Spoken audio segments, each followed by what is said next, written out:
30년 전 일본 전자상가 한켠에 눈 씻고 찾아봐도 보이지 않던 브랜드가 있었습니다. 바로 삼성이었죠. 그랬던 삼성이 지금은 일본 안드로이드 스마트폰 판매 1위를 차지하고 있습니다. 그리고 지금 일본은 반도체 부활을 외치며 46조 원을 쏟아붓고 있습니다. 과연 한국 반도체는 어떤 자리에 서 있을까요? 30년 전 이야기부터 시작해야 합니다. 94년 일본 유학을 갔던 한 연구자가 도쿄 전자상가를 처음 방문했을 때의 풍경을 이렇게 기억합니다. 소니, 사뇨, 파나소닉이 매장을 꽉 채우고 있었고 삼성이나 LG 제품은 구석 한켠에 겨우 자리를 잡고 있었다고요. 그것도 품질로 보면 일본 제품과 비교가 안 됐습니다.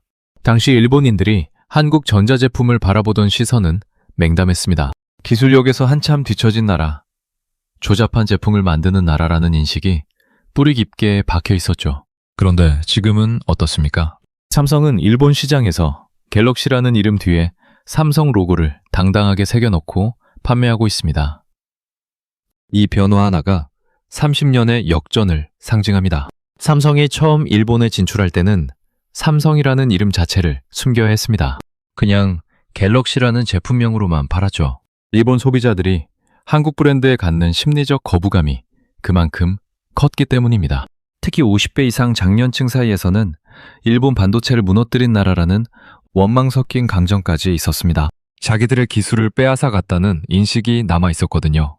그런데 세대가 바뀌면서 분위기가 달라졌습니다. 젊은 세대는 한국 콘텐츠와 문화에 열린 태도를 가지고 있었고 제품 품질로 삼성을 평가하기 시작했습니다. 그 결과 삼성은 이제 일본 안드로이드 스마트폰 시장에서 판매 1위를 기록하고 있습니다. 로고를 당당히 내건 채로 말이죠. 디지털 서비스 분야에서는 이미 10년 전부터 한국이 일본을 앞서고 있다는 평가가 나옵니다. 한때 한국이 일본의 디지털 운영 방식을 배우러 갔던 시절이 있었습니다. 지금은 완전히 방향이 바뀌었죠. 카카오, 네이버, 토스 같은 플랫폼들이 보여주는 사용자 경험은 세계적으로도 손꼽히는 수준입니다. 반도체만이 아니라 디지털 전반에서 한일 역전이 현실로 굳어지고 있는 거죠. 일본 반도체의 전성기를 아십니까? 90년대 초반까지만 해도 일본은 세계 반도체 시장의 절반 이상을 장악하고 있었습니다. 그 시절 일본 기업들은 자국 기술이 세계 최고라는 확신 속에 있었죠. 그리고 그 확신이 오히려 발목을 잡았습니다. 잃어버린 30년이라는 말이 있습니다. 일본 경제가 장기 침체에 빠져든 시기와 일본 반도체의 몰락이 겹칩니다. 수직 통합형 구조에 안주하며 외부와 협력하지 않았고 이익보다 기술 완성도에 집착하는 사이 시장의 속도를 놓쳤습니다. 그 빈자리를 채운 것이 삼성전자와 대만의 TSMC였습니다. 삼성이 처음 반도체에 뛰어들 때 세상의 반응은 비웃음이었습니다. 밀가루 수입하고 설탕 수출하던 기업이 무슨 반도체냐는 말이 공공연하게 돌았습니다. 하지만 오노의 강력한 의지와 천문학적인 투자가 그 비웃음을 뒤집었습니다. 지금 삼성전자는 세계 디램 시장 점유율 41%로 압도적인 1위를 지키고 있습니다. 비웃음이 경이로움이 된 순간이죠. 지금 일본이 꺼내든 카드가 바로 라피더스입니다. 2022년에 설립된 이 반도체 기업은 일본 정부의 전폭적인 지원을 받으며 이 나노 공정 양산을 목표로 달리고 있습니다. 일본 정부가 현재까지 투입한 보조금은 2조 9천억엔, 우리 돈으로 약 27조 원이 넘습니다.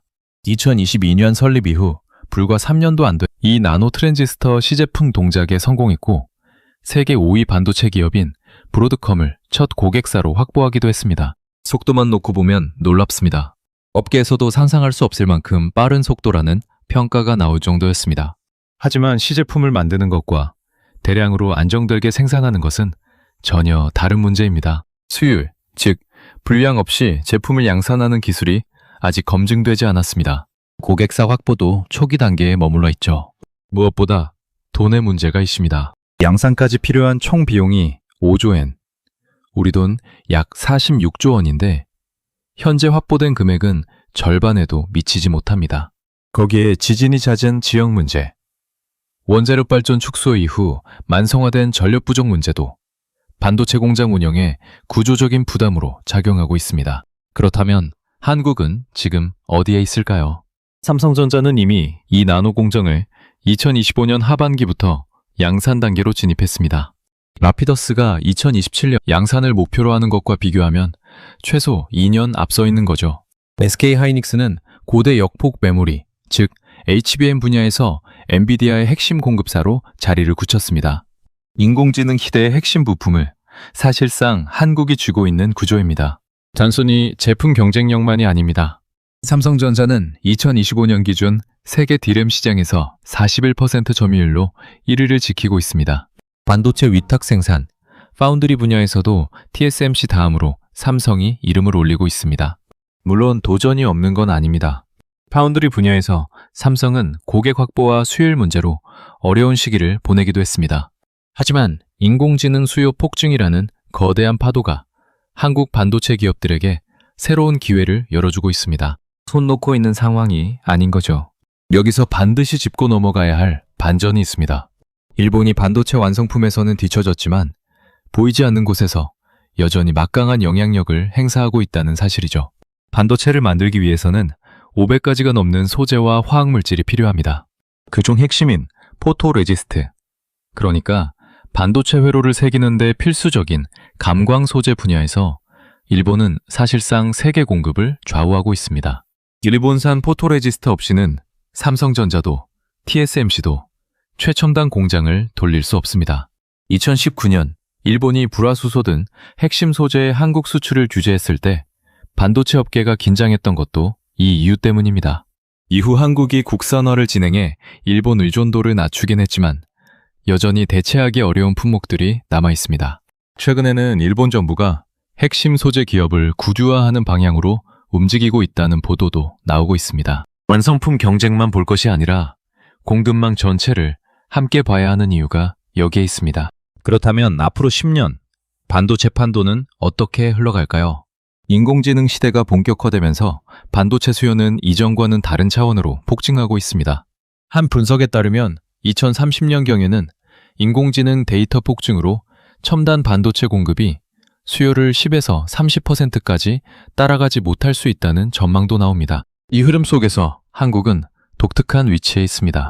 메모리 분야의 절대적인 강자인 동시에 인공지능 핵심 부품인 HBM의 주요 공급국이죠. 삼성전자는 최근 5년간 국내에만 450조 원을 투자하겠다는 계획을 발표했습니다. 공격적인 투자 기조를 유지하겠다는 신호입니다. 일본의 라피더스는 2027년 양산을 목표로 하고 있지만 그때까지 삼성과 TSMC는 이미 다음 세대 공정으로 이동해 있을 가능성이 높습니다. 따라잡기가 구조적으로 쉽지 않은 상황인 거죠. 다만 라피더스가 대량 생산이 아닌 소량 맞춤형 전략으로 차별화를 꾀하고 있다는 점은 변수로 남습니다. 30년 전 일본 전자상가 구석에 있던 브랜드가 지금 그 나라 스마트폰 시장 1위가 됐습니다. 30년 전 비웃음을 받던 반도체 사업이 지금 세계 시장의 중심에 있습니다. 이 변화는 하루아침에 이루어진 것이 아닙니다. 끊임없는 투자와 도전, 그리고 실패를 거듭하면서 쌓아 올린 결과입니다. 일본의 라피더스 도전은 현실적인 장벽이 많습니다. 자금, 인력, 수율, 고객 확보. 이 4가지 과제 중 하나만 삐끗해도 계획 전체가 흔들릴 수 있습니다. 반면 한국은 이미 이 나노 양산을 시작했고 인공지능 핵심 메모리 시장을 선점하고 있습니다. 반도체는 앞으로도 국가 경쟁력의 핵심 축이 될 것입니다. 한국이 이 자리를 지키려면 지금의 성과에 안주하지 않고 다음 단계를 준비해야 합니다. 인재 양성, 소재 자립, 공정기술 고도화. 이 3가지가 앞으로 10년을 결정할 거거든요. 지금 한국 반도체가 달리고 있는 레이스는 아직 끝나지 않았습니다.